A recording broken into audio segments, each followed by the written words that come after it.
Fran is really nervous.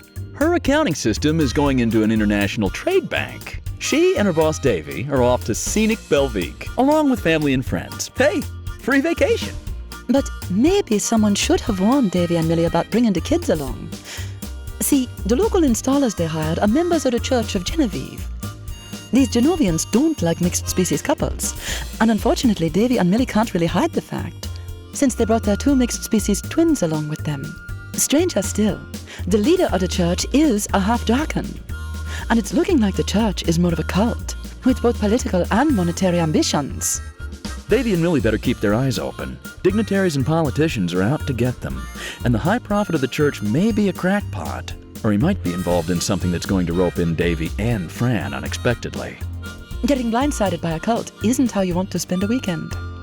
Drachen 4, Clerical Errors. Now available in hardback, paperback, audiobook, and ebook.